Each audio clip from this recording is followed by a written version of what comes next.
haircut? I have, yes, I finally had my lockdown haircut. Took a while, didn't it? It did, yeah. I have to say, you're looking dashing this evening. Dashing. If you look at photos of me from 15 years ago, 20 years ago, I look the same. So I have to get my hair long to look a bit older. The thing is, if I was in a bar right now making eyes at you, I might also be saying to myself, oh, I'm not sure. Jailbait. This is the Sheer Isolation podcast. It's presented by Kieran Moore and John Ponting. Hello, everyone. Hello, everybody. Thank you for joining us. This is the Sheer Isolation show, podcast, call it what you like. I'm getting bored of the word podcast because we're more than a podcast now. We're all over the place. We're all over the place. We're on the radio, we're on YouTube, and if you want to, you can get us on iTunes as well, and all the other places that podcasts come from. So. And if you're unfamiliar with us, our ambition is to promote local music and the local music scene across Wiltshire, Somerset, Gloucestershire, and just the west of England in general. So I've got to start this week's show with a big apology to the Jeeks.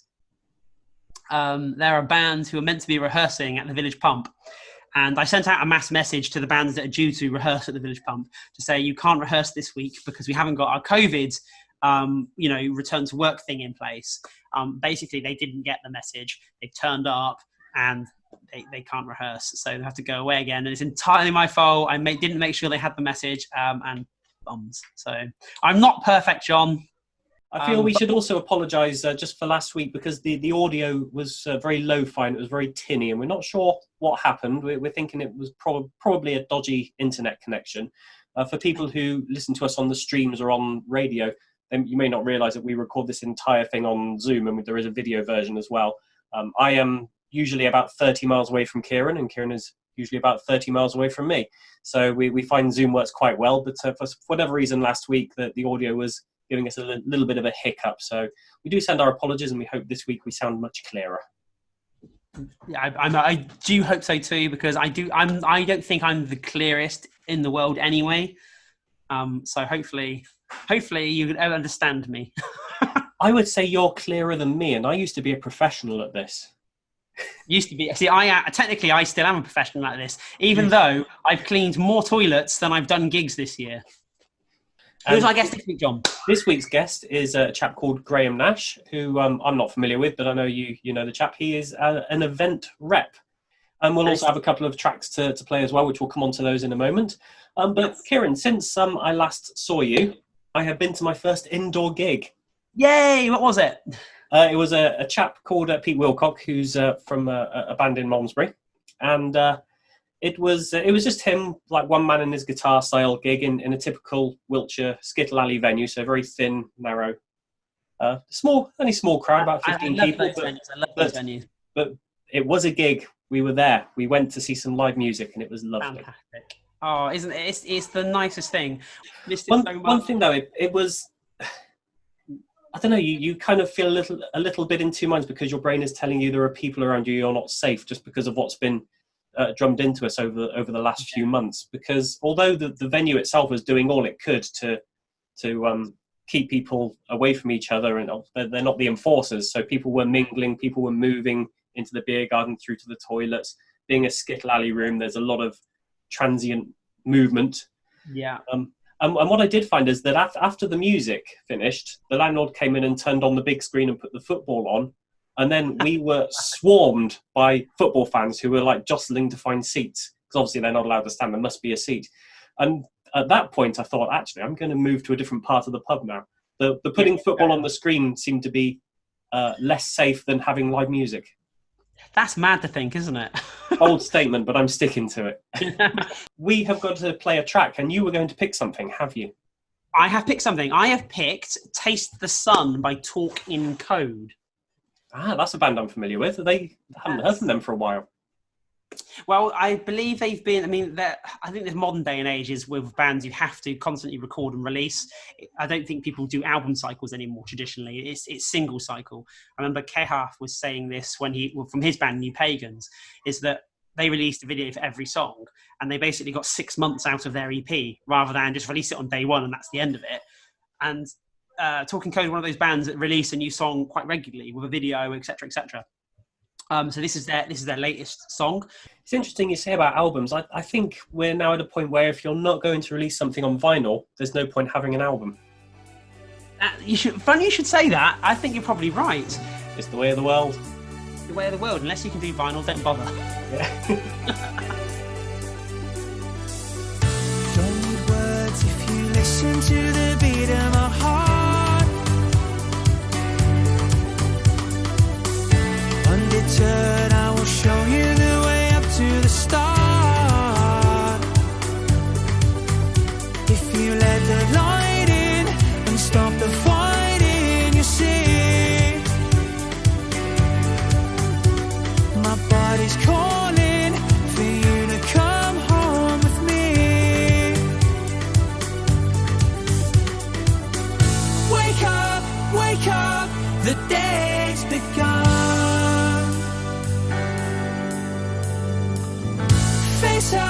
Face up and taste the sun. Lines are blurred even though we're centimeters apart. Never sure when and whether to open up my arms. If you start believing that this is something you see,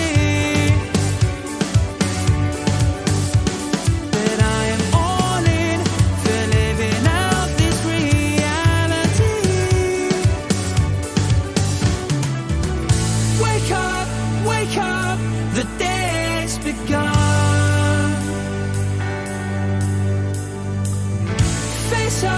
Face up and taste the sun.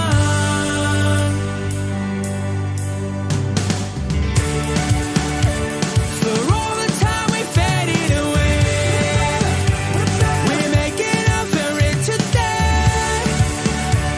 For all the time we faded away, we're making up for it today.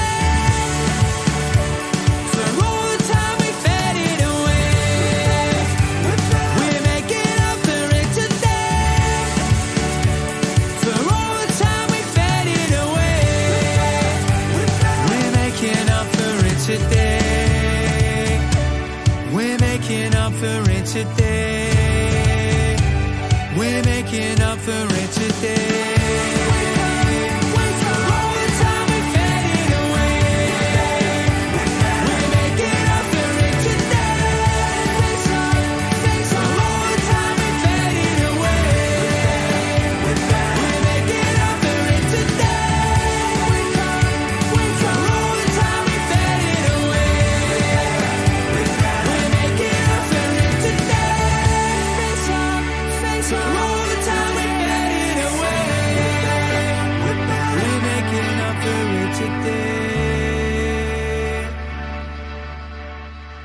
So that was Taste the Sun by Talking Code, Swindon's finest indie rock band.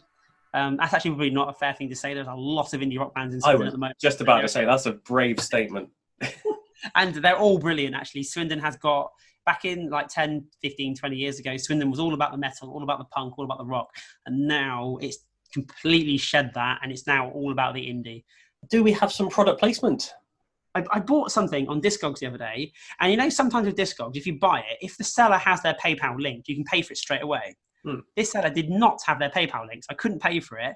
I then got bogged down in work for 4 days. They kept sending reminders via invoice reminders via Discogs. I kept missing them, and they've cancelled the order. And I'm like, oh God, I'm really sorry. I didn't mean to do that.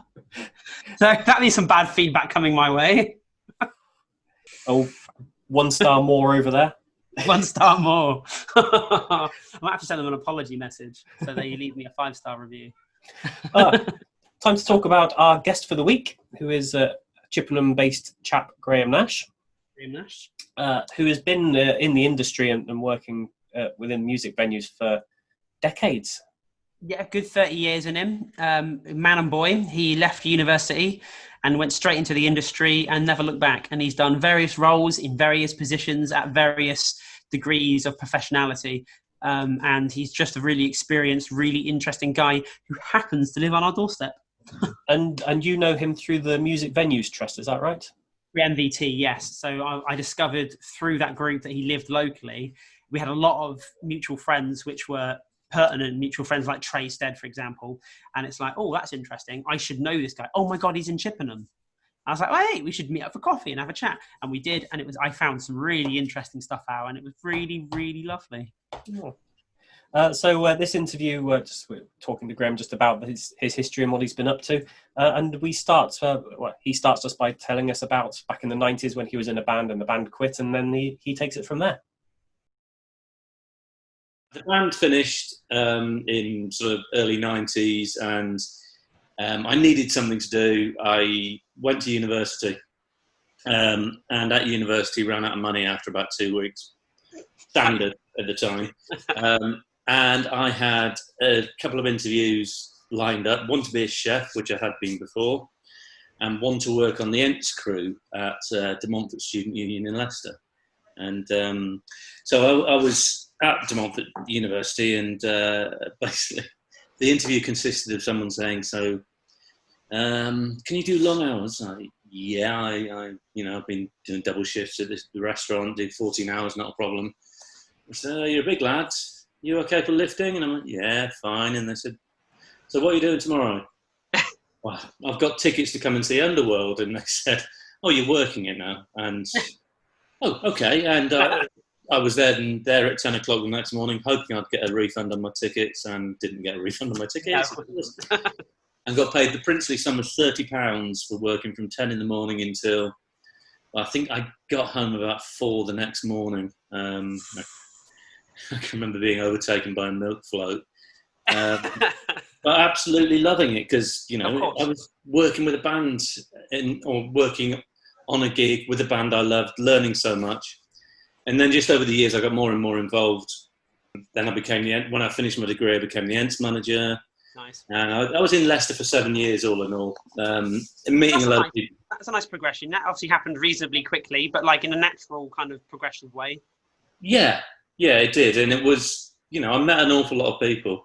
And the gigs that were put on were generally, I'd promoted a few of them very, very badly. I can remember being forced by an agent, no, we can't pull this gig, even though you've sold 40 tickets. They'll sell loads on the door. And they didn't sell. But we had a 1,200 capacity venue. Yeah, I'm sure you have. Well, we had a 1,200 capacity venue, and we were doing the likes of Chemical Brothers and Coldplay and stuff like that back then. The people who were generally putting on the gigs was SJM concerts and what was MCP concerts, the big national concert promoters. Yeah. I then went down. The next job I had was in London running ULU. Oh, really? Yeah, so the guy who was there just prior to me, a guy called Steve Keeble, I think, he ended up, he'd done 30 gigs in the year and was really, really pleased. And the sort of full year and a half that I was there, or the full year, so I went in November, so between the November and the following November, we did something like 80. That's effectively that's 3 a week almost, isn't it? Or 2, certainly 2 a week. Yeah, and it was some good gigs, and it was because I had the relationships with SJM and Metropolis were down there, and they loved the place. So yeah, I just did a lot of gigs with them. I started working on the side then as well for SJM, Live Nation, or Clear Channel as it was called then. Clear Channel, and Metropolis, just being their promoters rep, which is mostly what I do now, though I do tour management. Everything else as well. And for the people who aren't familiar with what that role actually is, what does a promoter's rep do? It's very lonely. You're in between the venue and the band. So there's the touring party who've got a tour manager and a production manager and all those sort of people involved who they're spending all their time with. There's the venue who've got all the people involved at the venue. And then there's me coming along, and it can be, depending on the size of the gigs, it might be that I turn up with a rider of the beers and waters and whatever else, set up their dressing rooms, do the accounting side of things, make sure all the tech side is all right. So I'm a facilitator to make the gig work. It's weird now. I'm 49 years old, and I often find myself doing a load of grime or rap stuff, and a lot of Americans coming over and yo man, and doing all this. Like, for God's sake, just shake my hand. I'm We're 49. British, God damn it. I was going to ask you that very thing, Graeme, because by the sounds of it, your role, you are you're instructed by one company to set up a particular type of music in a particular venue. So you're unlike Kieran, who gets to pick and choose exactly who's playing at his venues. You're told who to look after and who to promote. So is that more? I guess that's more of a tricky thing to manage. Yeah, I mean, I've got a very wide taste in music, which is good. I can see the good and bad in many things. I mean, a lot of the time you don't get it. There's always, even when I was back in bands and stuff like that, there's always things you say to people that when you're in bands, you say, oh yeah, you're really tight.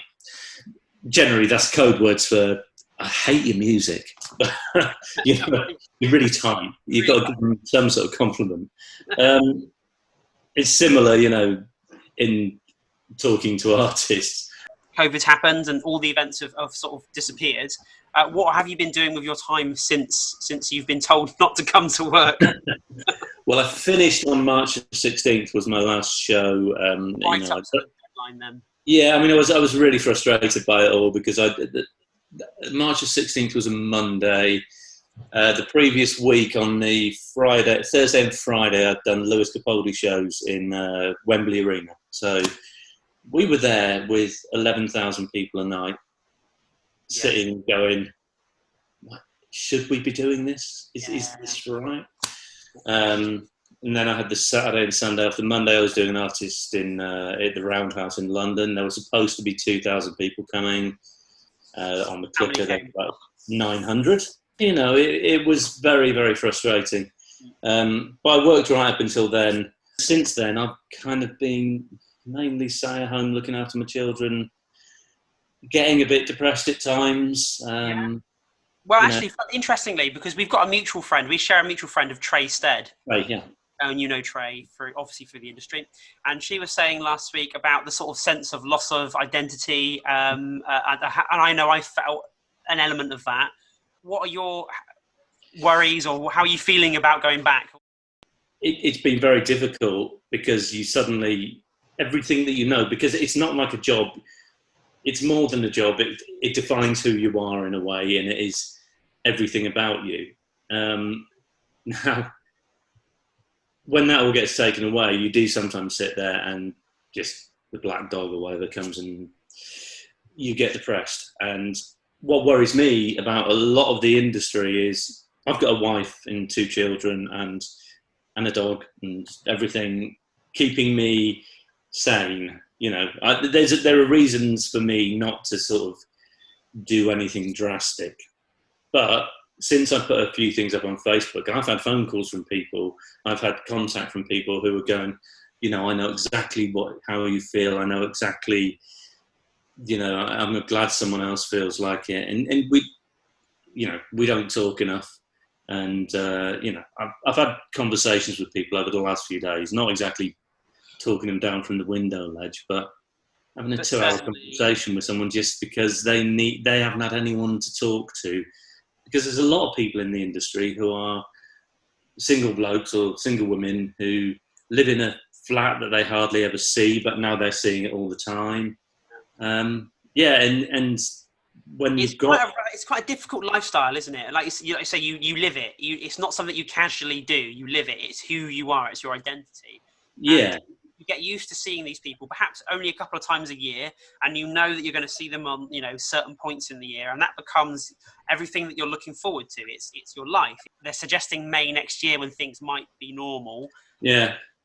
That's a hell of a long time. There's a lot of people going to fall through the gaps, and as you said then, there's a lot of people actually who are struggling, who might not make it that far, like I've suggested, perhaps leaving the industry. When we go back, it's going to be a completely different horizon, outlook, platform. Everything's changed. Yeah. I do some tour management and production management. I do disappear for 2-3 weeks at times, but I tend not. I made the decision not to do that because I've got the wife and the children and everything, and I don't want to disappear. So the job I've got, despite the fact that, as I said, it's quite lonely, a lot of the time you're on your own and you're in between people. It suits me because it means that I don't fully, well, it's not that I don't fully commit, I do fully commit, but it's not absolutely all I've got. I can come back to this. But yeah, there are so many people who, this is all they have. Yeah. Probably time to talk about the track, which I think we're going to play Bad Sounds. What's your connection with Bad Sounds? I have no connection other than having children who, I've got a 14-year-old and a going on 17-year-old. 17 okay, so it's target audience, really, isn't it? Yeah, and they, it's weird because I've always been the one who knows about music and says everything about music. And it's in the last few years, the two of them, especially the older one now wants to get into what I'm doing. And she's actually going to a college in Bristol to do an event production BTEC. Good luck to her. Yeah, so now they're sort of introducing me to stuff that I'm like, oh, right, okay. I didn't know this. And Bad Sounds is one that I had no idea about them. Weirdly, Live Nation promote them, and someone I work for quite often promotes them, but I never knew they were from Chippenham. But that happens. I didn't know the Heavy were from Chippenham, or, you know. Well, yeah, sort of Bath, aren't they? Sort of Bathy. Well, the funny thing, if you've got time for a quick story. That's fine, go for it. I did a show with the Heavy years ago. They were supporting the Noisettes, or whichever way you pronounce it, at the Scala. And in those days, I was a lot heavier than I am now. And the Scala production office the Scala means the stairs, so the Scala production office is way, way up in the roof. And the Heavy were supporting, and one of them came to get paid, and I didn't even go down and watch them, which I feel terrible about now. Especially, I chatted to the guy and he said, yeah, we're from sort of Bath area. And, oh, yeah, I'm from Chippenham. I didn't realise the guitarist, Danny and I were both in bands at the same time in Chippenham. He was a bass player in another band. We got on incredibly well. He was a lovely bloke. I always slightly hated him because he was a lovely bloke, much better musician than me, and much better looking than me. We got on incredibly well, and I'm really glad that they've done well. But the one chance I ever had of seeing them, I missed because I was being lazy, sat in a production office far too far away. That is terrible, but I'm glad you've been honest. Right, so that track is Hothead Chippenham by the band Bad Sounds, which is it's a lovely tune. It's a great tune. It's a great video as well because they're just on a green screen but cycling around pretty much every street in Chippenham. It's a lot of fun. And going back to your comment earlier about vinyl records, I did buy that album on vinyl. So I love those boys. Yes, news. Time for some news. Yes, what have you got? Yes. So I like to engage with people. I like to talk to people. I like to see how we can all help each other and all the rest of it and complement each other. And with this in mind, I arranged to meet Laurie, who is the general manager at the Comedia in Bath. I said, Laurie, come out and see the Village Pump and talk. Come and talk to me. And I need to know stuff about, I don't know, things like public liability and PRS. And he has a handle on all these things.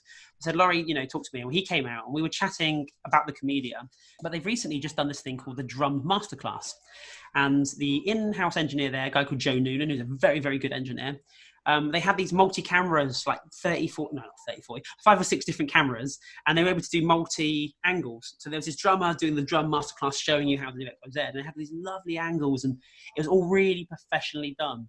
I was chatting to Laurie about, the future of this, and he was saying that they've basically set themselves up to be able to do socially distanced events, so roughly 200, 250 capacity.